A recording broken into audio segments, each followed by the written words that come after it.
Les fluides sont le sang de notre planète. Ils coulent dans nos veines, alimentent nos industries et façonnent nos conditions météorologiques. Comprendre leur comportement est essentiel pour d'innombrables prouesses d'ingénierie. De la conception d'avions efficaces à la prévision d'inondations dévastatrices, nous nous appuyons sur notre compréhension de la dynamique des fluides.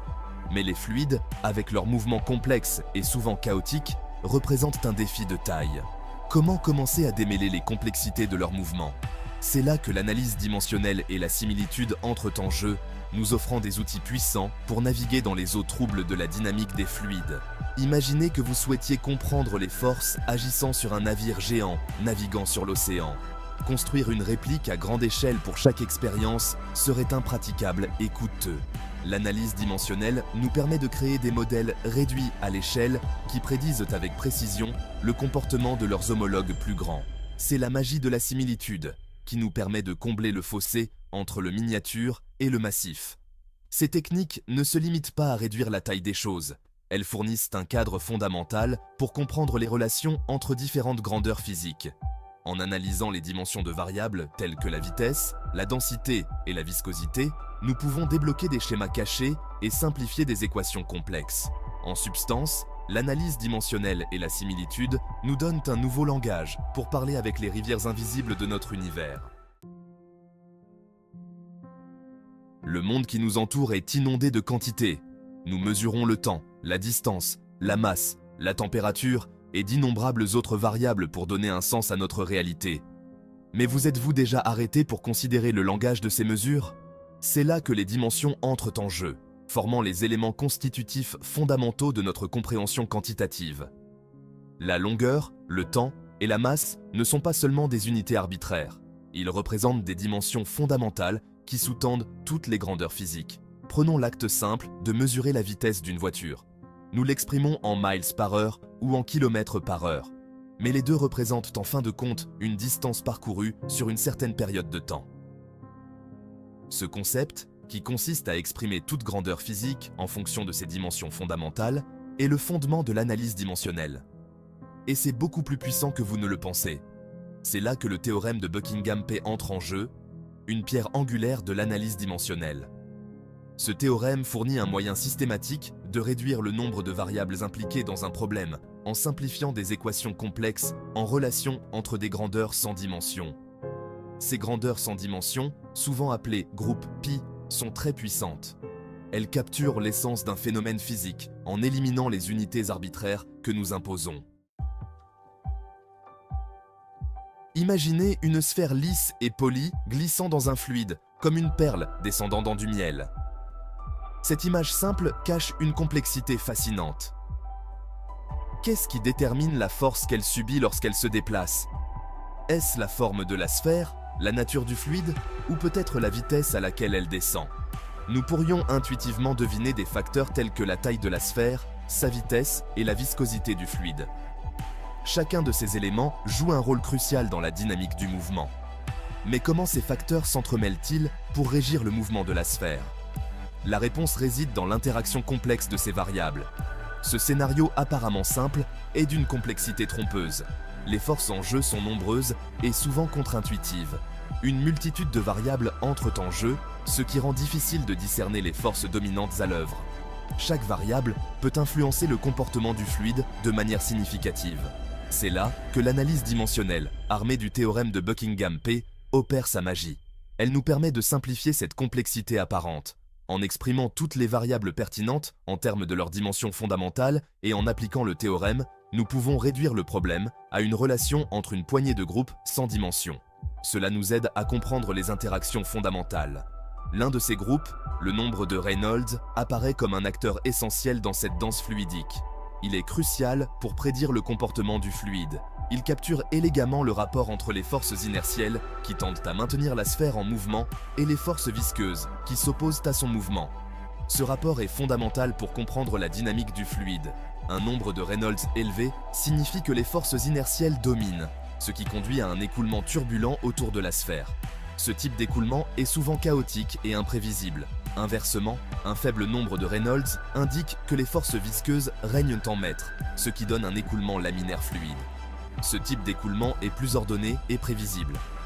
La beauté du nombre de Reynolds et d'autres groupes sans dimension réside dans leur universalité. Ils nous permettent de comparer des systèmes très différents sur une base commune. Ils transcendent les détails spécifiques du problème, ce qui nous permet d'établir des parallèles entre des phénomènes apparemment dissemblables. Par exemple, les principes qui s'appliquent à une sphère dans du miel peuvent également s'appliquer à d'autres contextes. Les mêmes principes qui régissent notre sphère dans le miel s'appliquent à un sous-marin naviguant dans les profondeurs de l'océan ou à un avion volant dans les airs. Cette universalité est ce qui rend les nombres sans dimension si puissants et fascinants. Section 4. La symphonie de la similitude. Harmonie géométrique, cinématique et dynamique. Imaginez que vous construisez une ville miniature, avec des gratte-ciel, des ponts et des rues animées. Chaque élément est soigneusement conçu pour refléter la réalité. Mais ce n'est pas une ville miniature comme les autres. Elle est conçue pour imiter parfaitement les schémas d'écoulement du vent de son homologue réel. Les ingénieurs utilisent des souffleries pour tester ces modèles. C'est le pouvoir de la similitude, l'art de créer des modèles réduits qui représentent fidèlement le comportement de leurs homologues grandeur nature. Chaque ajustement est crucial pour garantir l'exactitude. Mais atteindre une véritable similitude, c'est comme orchestrer une symphonie. Chaque instrument doit jouer sa part avec précision pour créer une harmonie parfaite. Cela nécessite un équilibre harmonieux entre trois aspects clés, la similitude géométrique, cinématique et dynamique. Ces trois éléments doivent fonctionner ensemble en parfaite synchronisation. La similitude géométrique est la plus intuitive. Elle se concentre sur la forme et la taille. Elle veut que le modèle et le prototype aient des formes identiques, toutes les longueurs correspondantes étant mises à l'échelle par le même facteur. Cela garantit que chaque détail est proportionnel. La similitude cinématique nous fait franchir une étape supplémentaire en ajoutant le mouvement à l'équation. Exigeant que les particules de fluide correspondantes dans le modèle et le prototype suivent des trajectoires similaires et ayant des vitesses proportionnelles les unes aux autres. Cela permet de prédire avec précision le comportement du fluide. Enfin, la similitude dynamique exige que les rapports de toutes les forces agissant sur les éléments de fluide correspondants dans le modèle et le prototype soient égaux. Cela inclut les forces de gravité, de pression et de friction. La réalisation de ces trois types de similitudes est cruciale pour une mise à l'échelle précise. Les outils de précision et les techniques de calibration jouent un rôle essentiel. Elle garantit que le comportement observé dans le modèle se traduit fidèlement dans le monde réel. Les tests en conditions réelles confirment les résultats obtenus avec les modèles réduits. C'est pourquoi les essais en soufflerie d'avion, par exemple, sont méticuleusement conçus pour répondre à ces exigences de similitude. Chaque test est une étape vers la compréhension et l'amélioration des performances aéronautiques. Section 5. Du miniature au majestueux, atteindre des sommets d'ingénierie grâce à la similitude. Dans le domaine de l'ingénierie, où l'innovation et le sens pratique se rencontrent, la similitude apparaît comme une étoile directrice. Elle guide les ingénieurs à travers les complexités des projets ambitieux, leur permettant de transformer des idées en réalités tangibles. Elle permet aux ingénieurs de combler le fossé entre les calculs théoriques et les performances réelles. Grâce à la similitude, les concepts abstraits prennent forme et deviennent des prototypes testables. En construisant et en testant des modèles réduits, ils peuvent prédire le comportement de systèmes complexes. Des gratte-ciel imposants aux voitures de Formule 1 élégantes, avec une précision remarquable. Ces modèles réduits deviennent des outils essentiels pour comprendre les dynamiques à grande échelle. L'un des exemples les plus frappants de la similitude en action est l'essai en soufflerie d'avion. Ces tests sont cruciaux pour garantir la sécurité et l'efficacité des nouvelles conceptions. Avant de prendre son envol, chaque nouvelle conception d'avion est soumise à des essais rigoureux dans ces environnements contrôlés. Les ingénieurs passent des heures à peaufiner chaque détail pour s'assurer que les résultats des tests sont fiables. Les ingénieurs font passer de l'air dans la soufflerie à grande vitesse, simulant ainsi les conditions que l'avion rencontrera en vol. Cette simulation est essentielle pour comprendre comment l'avion se comportera dans des conditions réelles. Mais voilà le hic. Il ne suffit pas de placer un modèle réduit de l'avion dans la soufflerie. Il faut également s'assurer que les conditions de test sont représentatives des conditions réelles. Pour obtenir des résultats significatifs, il faut veiller méticuleusement à obtenir une similitude dynamique. Cela signifie que chaque aspect du test doit être soigneusement calibré pour refléter les conditions réelles. Cela implique d'apparier soigneusement le nombre de Reynolds entre le modèle et l'avion réel. Le nombre de Reynolds est un paramètre clé qui influence le comportement des fluides autour de l'avion.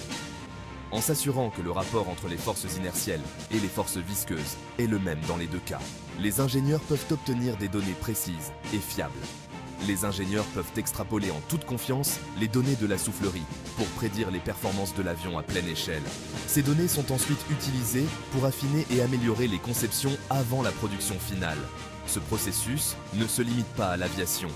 La similitude est également cruciale dans d'autres domaines de l'ingénierie. La similitude joue un rôle essentiel dans la conception des navires, des ponts et des barrages. Chaque projet bénéficie de cette approche méthodique et rigoureuse. Des ponts, des barrages et d'innombrables autres merveilles d'ingénierie. Ces structures imposantes sont testées et optimisées grâce à des modèles réduits et d'innombrables autres merveilles d'ingénierie. Elle permet aux ingénieurs d'optimiser les conceptions, d'identifier les faiblesses potentielles et de garantir la sécurité et l'efficacité de leur création avant même qu'elles ne soient construites à grande échelle. Elle permet aux ingénieurs d'optimiser les conceptions, d'identifier les faiblesses potentielles et de garantir la sécurité et l'efficacité de leur création avant même qu'elles ne soient construites à grande échelle.